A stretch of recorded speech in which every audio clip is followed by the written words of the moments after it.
Selamat malam Bang. Ya, Ya, gimana nih Bang? Santer kabar Abang lagi gencar agar bisa mempercepat Amar untuk bebas. Seperti apa sih ini Bang? ya, perkara Amar kan udah putus, udah ingkrah ya. Eh, Pasti media tahu lah. Amar ini kan dituntut jaksa 12 tahun, ya kan? Dan jaksa kasasi juga kan ngotot untuk Amar diputus 12 tahun, dihukum 12 tahun. Dengan mengatakan Amar ini kan adalah pengedar, kemudian juga penjual, kemudian sebagai bandar yang memodalin gitu loh. Jadi aktor intelektual lah. Nah, tapi kan dari keputusan PN, PT sama Mahkamah Agung kan semua itu kan tidak terbukti. Yang terbukti itu Amar adalah penyalahguna narkotika untuk diri sendiri. Nah, kenapa Amar bisa ya ibaratnya hukumnya kok sampai 4 tahun gitu loh kan? Karena perbuatannya udah 3 kali. Kemudian barang buktinya itu kan di atas 1 gram. Karena dia 2,5 gram. Jadi itu yang memberatkan dia. Nah, cuma yang meringankan itu yaitu fakta persidangan dia itu adalah penyalahgunaan narkotika untuk diri sendiri. Jadi itulah hukum yang terendah. Jadi 4 tahun. 4 tahun. Nah 4 tahun ini kan 4 tahun ini kan udah dijalani antara 16 bulan dan 18 bulan. Nah kalau namanya seorang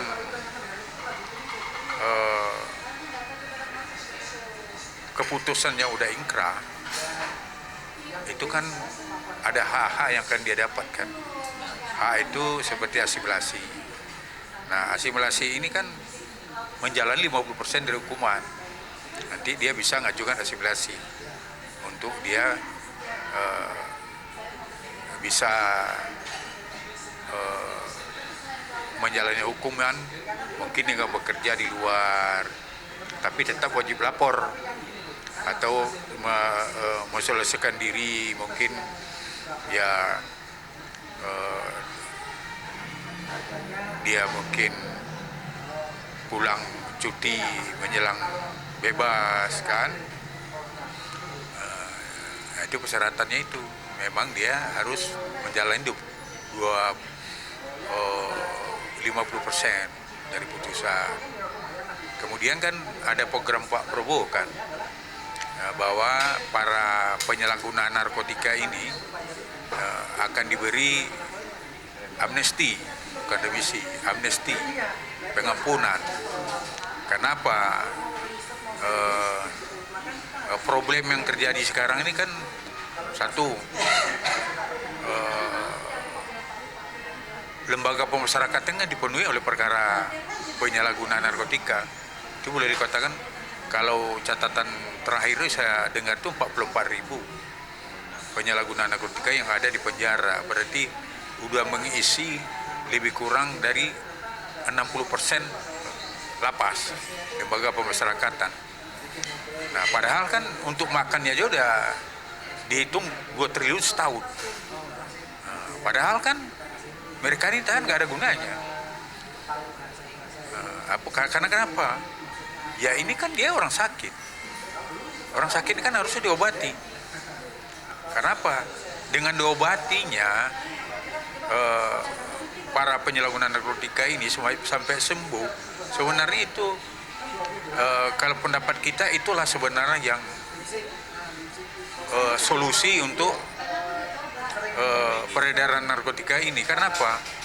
Ibaratnya orang sakit, apalagi dia sembuh kan dia nggak perlu obat lagi, nggak perlu lagi kan narkotika itu.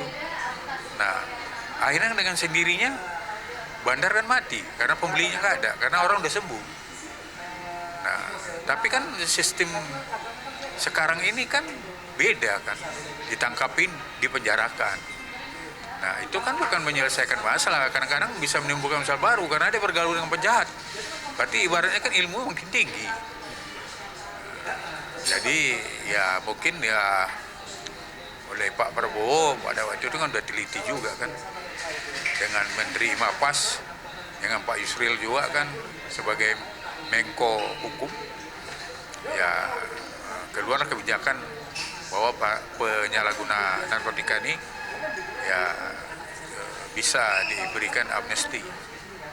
Nah, kalau untuk persyaratan kan Sudah ya terpenuhi. terpenuhi Amar ini, karena satu dia masih usia muda, kemudian masa depannya masih sangat panjang, kemudian kan tindak pidana yang dilakukannya itu kan cuma penyalahguna narkotika untuk diri sendiri dan tidak ada merugikan orang. Nah, itu yang kita nanti apabila Amar ini udah dieksekusi ingkrah, pasti akan kita coba mengajukan itu. Mana tahu kan? Karena peluangnya besar juga. Nah, kemudian saya semalam datang ke Kejaksaan Negeri Jakarta Barat. Amar ini kan yang bisa dikatakan ingkrah itu apabila udah dieksekusi oleh jaksa. Nah, petikan itu kan kami udah terima 2 minggu. Nah, di dalam petikan itu kan pasti ada petikan itu kan dikirim resmi melalui rilis Pengadilan Jakarta Barat, itu kan diberikan ke jaksa juga dan kepala rutan. Nah, cuma kan baru bisa dikatakan ingkrah apabila itu dilakukan eksekusi. Nah, itu yang kami datang ke Pengadilan Jakarta Barat untuk meminta supaya dieksekusi. Karena apa? Karena jaksa dan pengacara dan kepala rutan udah menerima petikan itu. Sesuai dengan KUHP kan 14 hari udah bisa dilaksanakan keputusan itu. Nah, itulah kami datang. Nah, kedatangan kami juga disambut baik oleh bagian eksekusi dan kemungkinan juga janjinya minggu ini, tapi nanti waktunya akan dikabarin. Nah, itu yang berita terakhir terhadap perkara Amar. Alasannya sendiri nih Bang, untuk mendesak agar langsung atau dieksekusi, apa sih Bang yang mendasar? Ya karena kan hak kan. Kalau belum dieksekusi ini kan ada peluang kan. Tanggal 17 Agustus kan ada peluang revisi. Kalau nggak dieksekusi belum Iya nggak bisa karena dia kan belum ingkrah, belum ada berita acara eksekusinya. Nah, dengan eksekusi kan dia udah status kan udah warga binaan. Nah, kalau sekarang kan statusnya tahanan. Banyak kalau binaan itu kan banyak fasilitas yang akan dapat. Contohnya kan dia waktunya banyak dengan keterampilan, dengan beribadah, ya kan, dengan pelatihan-pelatihan. Kalau sekarang kan enggak, dia cuma dapat olahraga, kemudian ke masjid, pelatihan-pelatihan ya belum dapat karena dia kan masih tahanan sifatnya kan. Yang menarik tadi Bang, kita bicara Amar adalah korban atau sebagai pengguna bukan pengedar, dan di mana dikatakan bahwa ini adalah sebuah penyakit yang harus disembuhi, dan ini bisa dikatakan kurang efektif jika ditahan. Iya. Berarti apa selama ini Amar memang belum terobati atau seperti apa nih dalam tahanan sendiri? Ya kalau perkara yang ketiga ini kan mulai dari ditahan polisi di Polres Jakarta Barat sampai sekarang kan belum ada ya pengobatan terhadap Amar. Nah, padahal ini kan dia kan udah adiksi kan, udah kecanduannya udah sangat luar biasa. Kemudian juga kan ya harusnya kan